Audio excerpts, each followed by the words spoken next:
Hello students, स्वागत है आप सभी का आज की वीडियो में। आज हम एक बार फिर चतुर्भुज के ही सवाल करेंगे। तीन महत्वपूर्ण सवाल है हमारे पास एक एबीसीडी चतुर्भुज है और इस चतुर्भुज को लेकर हमने एक चतुर्भुज और बनानी है। इन तीनों सवालों के अंदर ऐसा ही है और इन तीनों सवालों के अंदर तीन अलग अलग शब्दों का प्रयोग किया गया है। इसके अंदर सजातीय शब्द है, इसके अंदर सदृश शब्द है और इसके अंदर समान शब्द है। तो किस तरह से ये शब्द एक दूसरे से अलग हैं और क्या इन शब्दों का अर्थ होता है, वो इन सवालों के अंदर आज हम देखेंगे। तो सबसे पहला सवाल हम देख लेते हैं। ये कहता है कि समांतर चतुर्भुज ए बी सी डी का एक सजातीय समांतर चतुर्भुज बनाइए। यानी कि जो चतुर्भुज हमें दी गई है उसके सजातीय हमने एक चतुर्भुज और बनानी है और जो हम चतुर्भुज बनाएंगे उसका आधार हमें दिया गया है ए के समान। तो सबसे पहले हम एक एबीसीडी चतुर्भुज बना लेते हैं जो कि समानांतर होंगी और एक आधार ले लेते हैं ए। जो समांतर चतुर्भुज हम बनाएंगे उसकी कोई भी भुजा हमें नहीं दी गई है, तो जितनी भी भुजा आप चाहो लेना चाहते हो उतनी भुजा आप ले सकते हो, यहाँ पर आपकी इच्छा है। समांतर चतुर्भुज का आपको पता है कि आमने सामने की भुजा समान होती है, बस इसी बात का आपने ध्यान रखना है। और कोई भी समांतर चतुर्भुज आप बना सकते हो। इसका नाम हम वही रखेंगे जो इसने दिया गया है, ए बी सी डी। और एक दूसरी हम भुजा ए ले लेते हैं। अब हमारे पास एक ए बी सी डी समानांतर चतुर्भुज है जो कि दी गई है। इसी चतुर्भुज के सजातीय है एक दूसरी चतुर्भुज बनानी है जिसका आधार ए होगा। यहाँ पर सजातीय शब्द को समझना जरूरी है। सजातीय का मतलब होता है एक ही जाति के। एक ही जाति के शब्द का मतलब है कि एक जैसे दिखने वाले। जैसे हम अपने आप को मनुष्य जाति के बोलते हैं, क्योंकि मनुष्य जाति में वे सारे जीव हैं जो एक जैसे दिखाई देते हैं, वो पशु जाति से अलग है। इसी प्रकार दूसरी चतुर्भुज में एक शब्द है सदर्श। सदर्श का मतलब भी यही है। दर्श का मतलब होता है दृश्य, यानी कि एक जैसा दृश्य। सजातीय और सदर्श दोनों एक ही जैसे ही शब्द हैं, एक ही अर्थ होता है इनका। इनको इंग्लिश में बोलते हैं सिमिलर। इसके अलावा एक तीसरा शब्द है हमारे पास समान। ये शब्द इन दोनों से अलग है। जैसे मान लेते हैं कि आप अपना एक फोटो खिंचवाते हैं और उस फोटो में एक फोटो आप छोटे साइज का बनवाते हैं, पासपोर्ट साइज का, और दूसरा फोटो आप बड़ा बनवाते हैं। अब फोटो के अंदर चेहरा एक जैसा है परंतु साइज छोटा बड़ा है, तो ये दोनों सदर्श कहलाएंगे और इन दोनों को हम सजातीय भी कह सकते हैं। परंतु ये दोनों समान नहीं कह सकते हम इनको। समान का मतलब है कि जिस साइज में ये है उसी साइज में ये होना चाहिए। तो सजातीय सदर्श दोनों का एक ही अर्थ है, यानी कि दिखने में एक जैसे होंगे, साइज छोटा बड़ा हो सकता है, परंतु समान का मतलब होता है कि सब कुछ बराबर हो।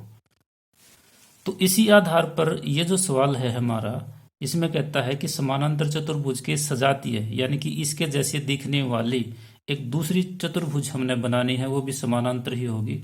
उसका आधार ए है, यानी कि जितना आधार इसका है उससे छोटा आधार है। अब आप इसको इससे अलग भी बना सकते हो, इसके अंदर भी बना सकते हो। तो हम इसके अंदर ही बनाकर दिखा देते हैं आपको कैसे बनेगी। सबसे पहले हम इस समानांतर चतुर्भुज के किसी एक विकर्ण को मिला लेंगे। उसके बाद जितना आधार हमें दिया गया है, जो हमने दूसरी समानांतर चतुर्भुज बनानी है, उसके बराबर इसको काट लेंगे। ये हमारी बी डैश भुजा हो जाएगी, ए से लेकर बी डैश तक। अब ये जो बी सी भुजा है इसके समानांतर हम यहाँ से एक भुजा खींचेंगे। उससे क्या होगा, जितना कोण ये होगा उतना ही कोण यहाँ पर बन जाएगा।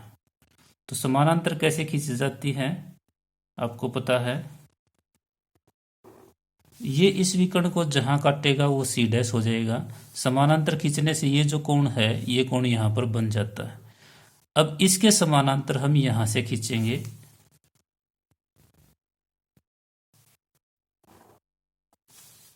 ये एडी भुजा को यहां पर काट जाएगा, इस बिंदु का नाम हो जाएगा डी डैश। तो इस प्रकार से जो हमारी दूसरी चतुर्भुज आएगी जिसका नाम होगा A B dash C dash D dash, ये ए बी सी डी चतुर्भुज के सजातीय होगी। इसको हम यूं भी लिख सकते हैं कि चतुर्भुज ए बी सी डी, ये सजातीय का सिंबल होता है, इसको हम सिमिलर भी बोल देते हैं। तो ये सिमिलर होगी यानी कि सजातीय होगी चतुर्भुज A B dash C dash और डी डैश के। अब इसी सवाल को अगर हमने अलग से बनाना हो, जैसे इसके अंदर नहीं बनाना चाहते, हम अलग से बनाएंगे, तो ये जो हमारी समानांतर चतुर्भुज होगी इसके विकर्ण तो हम यहाँ पर मिलाएंगे ही मिलाएंगे। अब मान लेते हैं इस आधार पर हम इस चतुर्भुज को बनाएंगे, तो हमने कुछ नहीं करना, सिंपल ये जो कोण है यहाँ पर एक चाप लगाएंगे, उतना ही प्रकार खोलकर यहाँ पर चाप लगाएंगे और इसके बराबर इसको काट देंगे, तो इससे इसके समानांतर ये आ जाएगी। अब ये जो कोण है विकर्ण का कोण, ये कोण हम यहाँ पर बनाएंगे और जब हम इसको मिलाएंगे तो ये हमारा काट जाएगा। इस प्रकार से ये छोटी सी त्रिभुज, क्योंकि ये जो कोण है ये हमने यहाँ बनाया है, ये कोण इसी के समान है और ये कोण हमने यहाँ बनाया, तो ये हमारी यहाँ बन जाएगी। अब जो ये कोण बचा है हमारा, ये बाहर का कोण, ये हम इसके ऊपर बनाएंगे या फिर इसके समान हम प्रकार खोलकर यहाँ से चाप लगाएंगे और इसके समान खोलकर यहाँ से चाप लगाएंगे, तब भी ये हमारी छोटी सी समानांतर चतुर्भुज बन जाएगी। तो इसको आप यहाँ भी बना सकते हो और इसके अंदर भी बना सकते हो। यहाँ से मैं इसको इरेज कर देता हूँ। अब अगले सवाल में वो कहता है कि ए बी भुजा पर दी हुई चतुर्भुज ए बी सी डी के सदर्श चतुर्भुज बनाए। अब हमारे पास दोबारा से एक चतुर्भुज है ए बी सी डी, हम यहाँ पर समानांतर चतुर्भुज नहीं बोल रखा, कोई भी चतुर्भुज आप बना सकते हो, जैसी चाहो वैसी बना सकते हो। तो हम एक कोई भी अपनी मर्जी से जैसी चतुर्भुज हम चाहते हैं वैसी बना लेते हैं। इसका नाम होगा A B C D, small A B C D है यहाँ पर। इसके सदर्श हमने एक दूसरी चतुर्भुज बनानी है ए बी भुजा पर, तो हम कोई भी एक भुजा ले लेते हैं ए बी। अब की बार जो हमने ए बी भुजा ली है वो इस ए बी भुजा से बड़ी ली है। इस सवाल में कहता है कि ए बी भुजा पर दी हुई चतुर्भुज ए बी सी डी के सदर्श चतुर्भुज बनाओ, यानी कि इस भुजा, ये कौन सी भुजा, ए बी के ऊपर हमने चतुर्भुज बनानी है। यहाँ पर क्या कहा था कि जो हम समांतर चतुर्भुज बनाएंगे पहले चतुर्भुज के सजाती है उसका आधार ए होगा। ये नहीं कह रखा था कि ए के ऊपर बनानी है, इसलिए हमने इसके अंदर ही बना दिया, परंतु यहाँ पर हम अंदर नहीं बनाएंगे या इसके बाहर नहीं बनाएंगे, हम ए भुजा के ऊपर बनाएंगे। तो तरीका वही है जैसे इसके अंदर मैंने बताया था अलग से। सबसे पहले एक विकर्ण मिलाएंगे और कोणों के समान कोण बनाते हुए चलेंगे, आराम से बन जाएगी। एक विकर्ण हम मिला लेते हैं। अब हमारे पास जितने भी कोण हैं समान कोण बनाते हुए चलेंगे। पहले ये कोण पर हम एक चाप लगा लेते हैं, जितना प्रकार खोलकर यहाँ चाप लगाए उतना ही खोलकर यहाँ लगा लेंगे और इस कोण के समान कोण बना देंगे। ये कोण इसके समान होगा। अब अगला जो कोण है वो ये होता है, इसके भी समान बना लेते हैं, चाप के बराबर चाप लगा देंगे और कोण के बराबर कोण काट लेंगे। इसको हम मिला देंगे।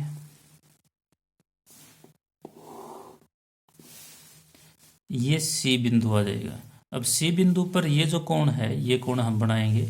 दोबारा से फिर हम यहाँ पर कितना भी प्रकार खोलकर एक चाप लगा लेते हैं, उतना ही प्रकार खुला रखकर सी पर रखकर चाप लगाएंगे और इस कोण के समान काट देंगे।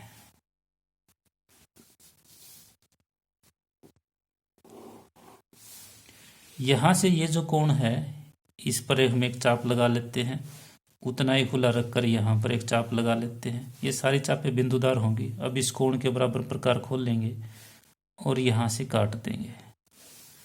यहाँ से कटेगा, ये ध्यान रखना है, और इसको मिला देते हैं। ये जहाँ कटते हैं वो आपका डी बिंदु हो जाएगा। तो इस प्रकार से जो हमारी ए बी सी डी जो ये चतुर्भुज होगी ये इसी के सजातीय होगी। यहाँ पर हमने कोणों के समान कोण बनाए हैं।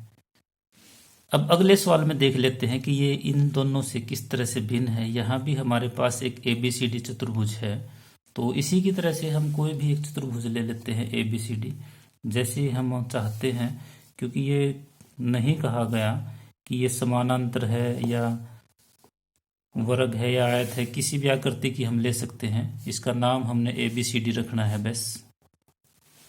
अब इसी के समान हमने एक दूसरी चतुर्भुज बनानी है। अब क्योंकि यह समान बोल रखा है तो यहाँ पर हर चीज समान होगी। यहाँ सिर्फ कोण समान थे, जितने जो कोण इस चतुर्भुज में है उतने ही कोण हमने यहाँ बनाए हैं। ऐसे ही इसमें था, ये कोण ऑटोमेटिक यहाँ पर हमने बराबर बनाया था और ये कोण तो साझा है इस बड़ी आयत का भी, बड़ी समानांतर चतुर्भुज का भी और छोटे वाले का भी। और जो ये कोण था वो इसके बराबर हो गया, ये वाला कोण इसके बराबर, ये वाला कोण कॉमन है दोनों का, और ये कोण यहाँ पर। तो सजातीय में और सदर्श में सिर्फ कोण समान होते हैं, परंतु समान के अंदर सब कुछ समान होता है, कोण भी और भुजाएं भी। तो इसीलिए यहाँ पर अलग से कोई भुजा नहीं दी गई, इसके अंदर अलग से भुजा दे रखी थी, यहाँ पर ए बी और यहाँ पर ए। तो इसके अंदर हम सभी भुजाएं इसी के समान लेंगे। तो सबसे जो पहले भुजा है हमारे पास ए बी, इसी के बराबर हम पैमाइश यहाँ पर लेंगे। तो यहाँ से लेकर और यहाँ तक ये जो भुजा है ये इसी के समान हमने ली है। अब हमने क्या करना है, इसका भी कोई भी एक विकर्ण मिला दो। ये विकर्ण हमने मिला दिया। अब हमारे पास दो त्रिभुजें होगी, एक ये और एक ये। सारी भुजाएं हमें पता है, आसानी से बना सकते हैं। अब एडी भुजा के बराबर हम प्रकार खोल लेते हैं और यहाँ इस बिंदु पर रखकर, ए बिंदु पर रखकर एक चाप लगा देंगे। अब बीडी भुजा के बराबर प्रकार खोल लेंगे और इधर बी बिंदु पर रखकर हम दूसरी चाप लगा देंगे। ये जहाँ काटेगी वो हमारा डी बिंदु आ जाएगा, उसको ए से और बी से मिला देंगे। तो ये जो त्रिभुज बनेगी ये इस त्रिभुज के समान हो जाएंगी, सजातीय नहीं होगी, समान होगी। उसी प्रकार से ही ऊपर वाले त्रिभुज बनाएंगे। पहले बीसी भुजा के बराबर प्रकार खोल लेते हैं और बी बिंदु से चाप लगा देते हैं। अब सी डी भुजा के बराबर प्रकार खोल लेंगे और डी बिंदु से चाप लगा देंगे। जहाँ काटेंगे वो सी बिंदु आ जाएगा, उसको हम बी से और डी से मिला देंगे। अब ये जो हमारी ए बी सी डी चतुर्भुजाई है वो पहले वाली ए बी सी डी चतुर्भुज के समान है, क्योंकि यहाँ पर भुजाएं भी समान है और कोण भी समान है। तो कहने की बात यह है कि सजातीय के अंदर सिर्फ कोण समान होते हैं, सदर्श के अंदर भी कोण समान होते हैं, और ये दोनों देखने में एक जैसी होती है परंतु साइज छोटा बड़ा होता है। परंतु समान का अर्थ होता है कि सब कुछ समान हो। यहाँ दोनों चतुर्भुजों की भुजाएं भी समान होंगी और कोण भी समान होंगे। उम्मीद करता हूँ आज की वीडियो आपको जरूर पसंद आई होगी। अगर वीडियो पसंद आई है तो लाइक करने के साथ साथ अपने दोस्तों में भी शेयर करें। आज की वीडियो में इतना ही, अगली वीडियो में फिर मिलेंगे। धन्यवाद।